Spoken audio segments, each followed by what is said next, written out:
सच बोलने वाली बहू। देखो ममता, मैं आज ऑफिस जाने के मूड में नहीं हूँ।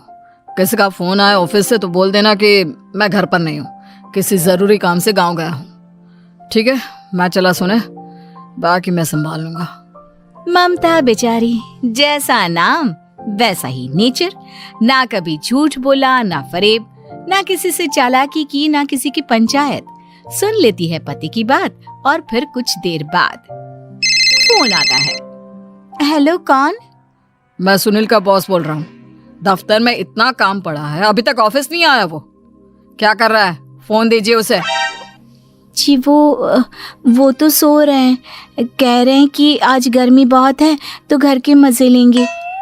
बॉस को बीवी की बात पर गुस्सा आ जाता है। तो उसे बोल दीजिएगा कि अब घर में गर्मी के ही मजे ले, कोई जरूरत नहीं है यहाँ आने की। ये बोलकर बॉस फोन रख देता है। ममता सारी बात सुनील को बता देती है। न जाने किस बेवकूफ से पाला पड़ा है, समझ नहीं आता। तुम्हारे कारण मेरी नौकरी चली गई। अरे झूठ बोलने में क्या जा रहा था तुम्हारा? ममता को समझ में नहीं आ रहा था कि उसकी खता क्या थी। अरे जो है वही तो बोला। फिर एक रोज, बहू, अरे आ बहू, कहाँ है तेरा पति? इस महीने घर के खर्चे के पैसे भी नहीं भेजे। क्यों, माँ बाप की फिक्र खत्म हो गई है क्या उसे? पाए लागू माँ जी, वो ये बोल रहे थे कि माँ को क्या है, घर का राशन, खेत का पैसा, मवेशी का दूध, फिर भी न जाने क्यों मेरे सर पर भार देकर बैठी है। तभी सुनील ममता के मुंह पर हाथ रख देता है। क्या रे कल मुँह है, हटा बहू के मुंह से हाथ। अरे क्या क्या बोलता है तू? वो तो इसकी झूठ बोलने की आदत नहीं है, इसलिए पता चल रहा है। देख मेरी सास कितनी शरीफ है। हाँ, तेरी माँ तो मोहल्ले की बदमाश है ना, और तेरी सास शरीफ है। बेटा ममता को देखता है और गुस्से से बोलता है। अब खड़ी खड़ी देख क्या रही हो? और भी कुछ कहना है क्या? माँ आई है ना, जाकर छाछ ले आ ठंडी वाली। ममता अंदर चली जाती है। माँ, इसके सच बोलने की आदत के कारण मेरी नौकरी जाते जाते रह गई। वो तो मैंने अगले दिन जाकर पैर पकड़ लिए मालिक के, नहीं तो। सब जानता है बहू की आदत नहीं है झूठ बोलने की, तो तू शांत क्यों नहीं रहता? क्यों उसे झूठ बोलने को बोलता है? फिर एक रोज, बहू जा अपनी पड़ोसन के पास और उससे बोल कि वो लाल वाली साड़ी जो उसने नए साल की पार्टी में पहनी थी, तुझे वो चाहिए। ना माँ जी, मुझे नहीं चाहिए। वैसे भी कल जिस शादी में जाना है ना, वहाँ के लिए तो मेरे पास काली साड़ी है। सास सर पर हाथ रखकर, अरे बुद्धू, मुझे चाहिए साड़ी। वैसे भी तुम लोगों में तो साड़ी का लेन देन चलता है ना, तेरी भी तो उसने पहनी थी ना। हाँ माँ जी, वो क्या है ना, हम दोनों के कपड़े एक दूसरे को आ जाते हैं। मैं ले आती हूँ आपके लिए साड़ी। बहू पड़ोसन के पास जाती है। कैसी हो निर्मला, तेरी लाल साड़ी चाहिए थी। क्यों? तू तो बोल रही थी कि तेरे पास काली वाली साड़ी है, तू वही पहनेगी, फिर लाल का क्या करेगी? अरे मैं तो काली ही पहनूंगी, लेकिन मेरी सास ने देखी थी तेरी लाल साड़ी, वो नए साल की पार्टी में तूने पहनी थी ना, तो इसलिए वो मांग रही है। ये सुनकर पड़ोसन थोड़ा परेशान हो जाती है। देख ममता, तेरे लिए तो मैं एक बार को साड़ी दे भी देती, लेकिन तेरी सास के लिए नहीं। वो क्या है ना, तू तो जानती है कितनी गंदी आदत है तेरी सास की, खाया पिया सब कपड़े पर ही पोंछ देती है। मेरी लाल साड़ी बहुत महंगी वाली है, पता चले उस पर हल्दी तेल का निशान लगा हो। ममता घर आ जाती है खाली हाथ, ममता को देखकर। नहीं देना उसका लूटी ने साड़ी, अब आए तुझसे लेने तेरा सामान, अच्छे से बताती हूँ। माँ जी, वो क्या है ना, मुझे तो वो दे रही थी, लेकिन आपके नाम पर नहीं दी।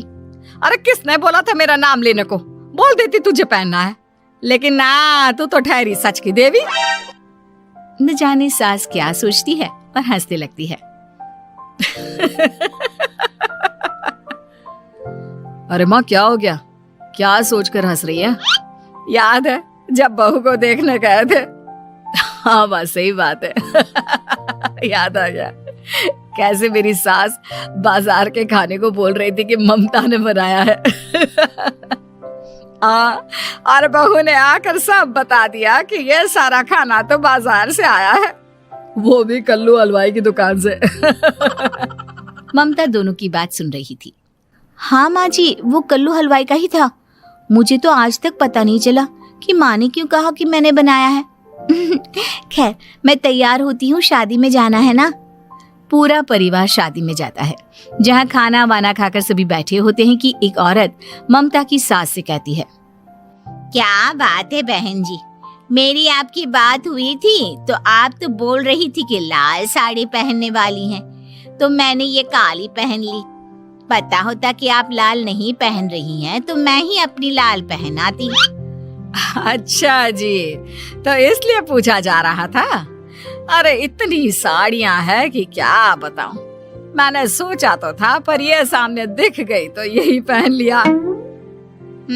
अच्छा, मेरी तो तैयारी काफी दिन से चल रही थी, फिर भी आज ऐसा लग रहा है कि ठीक से तैयार नहीं हुई मैं। तभी आ जाती है हमारी सच्ची बहू, ममता बहू। आंटी जी, वो क्या है ना, पड़ोसन की लाल साड़ी माँ जी को पहननी थी, लेकिन आप तो जानती है माँ जी की आदत, सारा खाया पिया कपड़ों पर ही पोंछ देती है, तो उसने साड़ी देने से ना ऐन वक्त पर मना कर दिया, तो अब इन्होंने ना मेरी साड़ी पहनी है। औरत ममता की सास को घूरती है, अरे मांग कर ही साड़ी पहननी थी क्या? हम जैसे तो खुद की ही साड़ी पहनते हैं, चलो चलते हैं। सास का गुस्सा अब ममता पर फूट पड़ता है। अरे क्या जरूरत थी ये बात सबसे कहने की? अरे घर की इज्जत का कोई ख्याल है कि नहीं तुझे? हाँ, मैंने क्या बोल दिया माँ जी? मुझे क्यों डांट रही है? मेरी गलती क्या है? ममता को रोता देख सुनील आ जाता है। अरे माँ, क्या हो गया? पता है ना शादी का माहौल है। सास सारी बात बेटे को बता देती है। देख रहा है तेरी बहू का हाल। अरे इस लड़की को तो ये भी नहीं पता कि कब कहाँ क्या कैसे बोलना है। अरे लेकर जा इसे यहाँ से। सभी घर आ जाते हैं। सास का मुंह तो फूला ही रहता है कि एक दिन। चलो बेटा, बहुत दिन तुम लोगों के साथ रह ली, अब चलो। वैसे भी ऐसी बहू के साथ समय कैसे कटे, जो ना झूठ बोलती है ना लोगों की चुगली करती है। अरे गांव में ही ठीक हूँ मैं, कम से कम 4 घर की खबर तो मिलती रहती है, वो भी मसाला डालकर। कैसी बात कर रही है माँ? अभी तो आई है, रह जाना, कितना अच्छा लगता है तेरे रहने से घर। तभी ममता आ जाती है। अच्छा लगता है, लेकिन आप तो बोल रहे थे कि न जाने कब तक रुकेगी, जाने का नाम ही नहीं ले रही। जाए तो कम से कम घर में थोड़ा सा फ्री सा तो फील करूं, यही बोल रहे थे कल माँ जी आपके लिए। सास बेटे को देखती है, लेकिन क्या कहती बेचारी, जब अपना ही सिक्का खोटा हो। चली जाती है चुपचाप गांव। फिर एक रोज घर की घंटी बजती है। सामने खड़ा होता है सुनील का बॉस। सुनील है क्या घर में? वो क्या ना, मैं यहाँ से गुजर रहा था तो सोचा थोड़ा ऑफिस का काम डिस्कस कर लूं। ममता कुछ कहती कि तभी वहां सुनील आ जाता है। अरे बॉस, आप आइए आइए। क्या बात है, घर तो बहुत सुंदर है। वैसे भाभी जी, आपकी खूब बातें सुनी है कि आप कभी झूठ नहीं बोलती। ये तो पता नहीं, लेकिन हमेशा सर कुछ न कुछ ऐसा बोल देती हूँ जिससे परेशानी हो जाती है। मैं ऐसा नहीं चाहती, लेकिन क्या करूँ। खैर, बॉस कुछ देर रुकता है, काम की बात होती है। ममता के साथ सब चाय पीते हैं और जैसे ही बॉस जाने को मुड़ता है कि क्या जी, कितने नेक इंसान है, फालतू ही आप खड़ूस और निकम्मा बोलते हैं इन बॉस को। अब क्या, बॉस के कान तक खुद के लिए अनमोल वचन पड़ जाते हैं। और फिर ओह, तो ये बात है। और क्या कहता है ये? अरे बॉस, आप भी किसकी बात पर विश्वास कर रहे हैं? अरे इससे तो ये भी नहीं पता कि आलू प्याज कहाँ रखा है। अरे ये क्या जाने क्या बोलना है क्या नहीं बोलना है। मतलब जो मुंह में आ रहा है बोले जा रहा है। भाभी जी, आप बताइए। नहीं बॉस, लग रहा है कि कुछ गलत बोल गई मैं। वैसे ये सिर्फ इतना ही बोलते हैं कि आप में कोई टैलेंट है ही नहीं, आपकी नौकरी इन्हीं के कारण तो बची हुई है। और अब बस कर ले अम्मा, अब क्या करवा कर मानेगी, बड़ी मुश्किल से तो नौकरी बची थी मेरी। सही कहा, बची थी, लेकिन अब निकल गई। तेरे टैलेंट के भरोसे चल रही है ना मेरी नौकरी, अब देख तू। अच्छा, तो आप भी यही मानते हैं? वैसे ये बात तो है, सुनील काफी टैलेंटेड है। बॉस चला जाता है। सुनील सर पकड़कर बैठ जाता है। माना सच बोलना एक अच्छी आदत है, लेकिन ममता, आज का समय ऐसा नहीं है।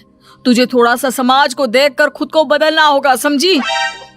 जी मुझे तो पता ही नहीं चलता कि मैं क्या गलत कर रही हूँ।